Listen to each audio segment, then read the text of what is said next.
Bonjour, nous voyons ici même le théorème fondamental concernant la primitive d'une fonction continue sur un intervalle. Alors, pour cela, comme hypothèse, il nous faut une fonction f continue et pour l'instant positive sur un intervalle AB. On verra plus tard comment on fait avec des fonctions qui sont négatives ou qui changent de signe. À ce moment-là, la fonction grand F définie sur l'intervalle AB par grand F de x qui est égal à l'intégrale de a à x de f de t dt. Cette fonction-là, elle est dérivable sur l'intervalle AB et a pour dérivée grand f' de x qui est égal à f de x pour tout x étant sur cet intervalle. Et à ce moment-là, grand F, c'est la primitive de petit f sur l'intervalle AB. C'est la primitive qui s'annule. Alors, on verra pourquoi c'est important de dire la primitive un petit peu plus tard aussi, qui s'annule en A. Voilà. On va démontrer ce théorème. Ça fait partie des restitutions organisées de connaissances. On va d'abord le démontrer dans le cas où f est strictement croissante sur l'intervalle AB.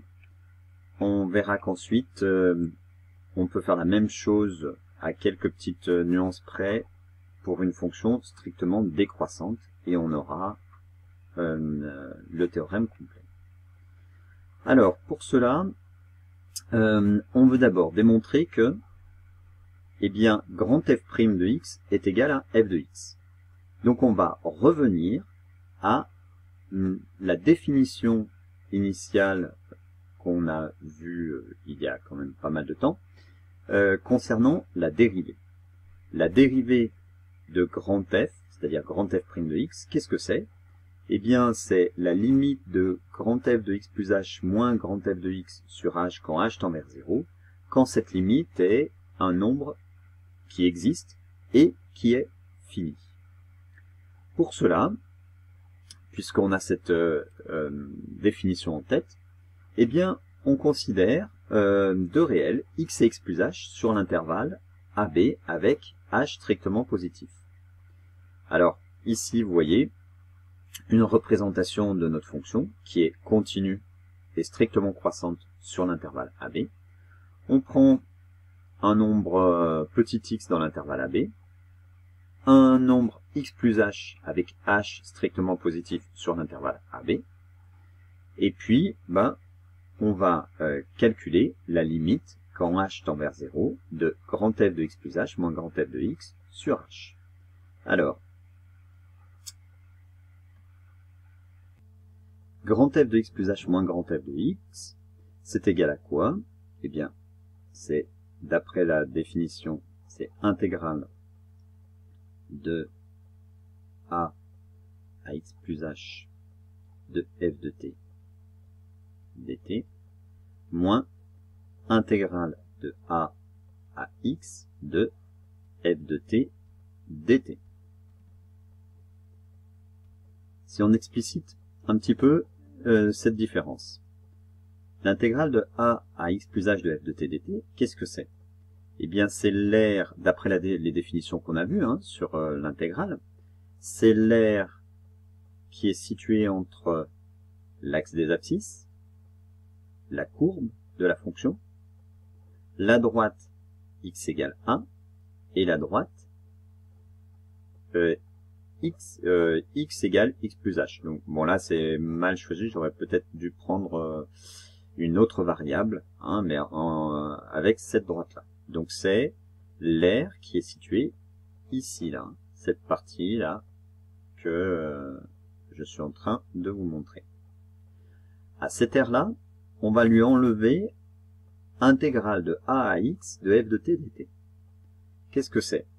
Intégrale de a à x de f de t dt, c'est l'aire située entre l'axe des abscisses, qui est ici, la courbe, qui est là, la droite x égale a, et ici la droite qui est ici. Donc si je prends cette grande R moins celle-ci, qu'est-ce qui me reste? Il me reste l'aire de cette partie qui est colorée en rouge. D'accord? Qui ressemble à un trapèze, mais qui n'est pas un trapèze, parce que là, on n'a pas nécessairement une droite hein, entre les points E et H que j'ai représentés. Voilà. C'est donc cette aire que nous cherchons.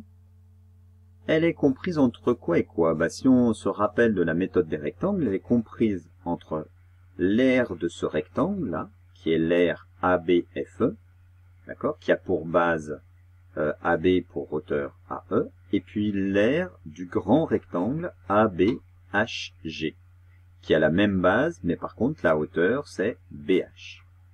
Alors, l'aire du rectangle ABFE, eh bien c'est largeur par longueur. La largeur, c'est ici la différence entre x plus h et x, c'est-à-dire c'est h, donc h multiplié par la hauteur. La hauteur, c'est AE.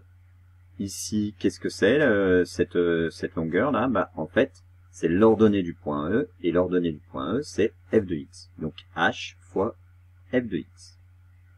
On fait la même chose avec l'aire de ABHG. L'aire de ABHG, bah, la largeur, c'est toujours h. Par contre, la hauteur, eh bien, cette fois, on est au point h, donc c'est l'ordonnée du point h.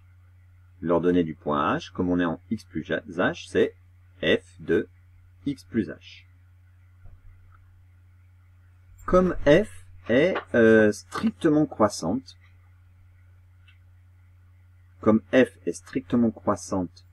sur AB, eh bien, qu'est-ce qu'on a? Eh bien, on a que h fois f de x est inférieur ou égal à justement cette aire là hein, qu'on cherche, c'est-à-dire un grand f de x plus h moins grand f de x, et qui est inférieur à l'aire du grand rectangle, c'est-à-dire à h fois f de x plus h. D'accord? C'est important ici d'avoir la croissance de la fonction. Hein. On a ce sens dans les inégalités parce que la fonction est croissante. Si la fonction était décroissante, eh bien on aurait nos égalités, nos signes, notre inégalité dans le sens inverse. On aurait h fois f de x, c'est-à-dire celui qui actuellement est le petit rectangle serait notre grand rectangle. Hein. La fonction, elle serait comme ça. D'accord? Donc on aurait d'abord le grand rectangle et puis après le petit rectangle. Et donc notre aire, enfin toute l'inégalité serait inversée. Maintenant, puisque h est strictement positif, eh bien on peut tout diviser par h. D'accord? Alors h, f de x divisé par h, bah, ça fait f de x. Hein?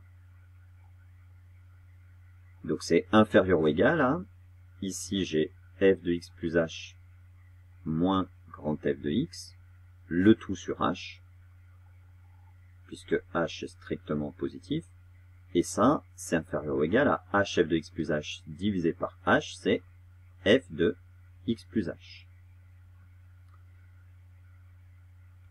Maintenant, il y a un autre argument qu'on n'a pas utilisé. C'est celui, en fait, de la continuité de la fonction. Comme la fonction f est continue sur l'intervalle AB, eh bien, la limite de f de x plus h quand h tend vers 0, c'est égal à f de x. Donc, quand on passe tout en limite, on a quoi? On a limite de f de x quand h tend vers 0, bah, ça fait f de x. Hein. Limite de f de x plus h quand h tend vers 0, ça fait f de x aussi. Et donc, la limite de f de x plus h moins f de x sur h, eh bien, est comprise entre quelque chose qui tend vers f de x et quelque chose qui tend vers f de x. Donc en fait, d'après le théorème des gendarmes, qu'on a vu plus tôt dans l'année, eh bien la limite de f de x plus h moins f de x sur h quand h tend vers 0 est égale à f de x. Donc ce nombre, il existe bien, et bien finalement, c'est la dérivée, c'est grand F' de existe et f fini car on est sur un intervalle fermé borné, et puis notre fonction est continue. Donc en fait, c'est bien égal à grand F' de x. Alors, sur cette partie-là, on a fait ça uniquement quand la fonction est strictement croissante. On a exactement la même démonstration à cette partie-là près que j'ai expliqué si la fonction f est strictement décroissante. Finalement, on en déduit que grand F' de x égale f de x pour tout x appartenant à AB, et on a bien démontré notre théorème. Nous terminons par ce petit exemple. Soit grand F, la fonction définie sur 0,8 par grand F de x égale intégrale de 0 à x de t sur 4 dt. Étudier les variations de grand F sur 0,8. Pour étudier les variations de grand F sur 0,8, eh bien, d'abord, on va vérifier que la fonction qui a t associe t sur 4, eh bien, elle est bien définie. Elle est bien continue puisque c'est une fonction linéaire. Elle est bien positive sur 0,8, eh bien, parce que la fonction linéaire t sur 4, t donne t sur 4, eh bien, elle est bien positive. Donc, grand F est dérivable d'après le théorème fondamental que nous venons de voir. Et grand F' de x, c'est égal à quoi? C'est égal à petit f de x. Donc, petit f, c'est f de t, c'est t sur 4. Donc, en x, c'est x sur 4. Qui est positif sur 0,8. Donc, grand F, si grand F' de x est positif sur 0,8, grand F est croissante sur 0,8. Il nous reste plus maintenant qu'à calculer grand F de 8. D'accord? Grand F de 8, comment je fais? Je prends la base. La base, c'est 0,8. La hauteur, c'est petit f de 8, c'est 8 sur 4. Le tout divisé par 2, on obtient 8 unités d'air. Et on peut ainsi tracer la courbe représentative, y égale x sur 4, qui est ici. Et l'air qui correspond à grand F de x, eh bien c'est cet air de mon triangle rouge. C'est la base, x, la hauteur, x sur 4, et le tout divisé par 2. Donc, x carré sur 8. Donc, cette intégrale-là, avec le théorème fondamental qu'on vient de voir, on vient de calculer cette intégrale. Intégrale de 0 à x de t sur 4 dt, c'est égal à x carré sur 8. Voilà. Alors, on ne fera pas tout le temps comme ça, on va voir d'autres propriétés. Mais voilà ce que nous a permis ce théorème intéressant. Allez, sur ce, à bientôt et bon courage.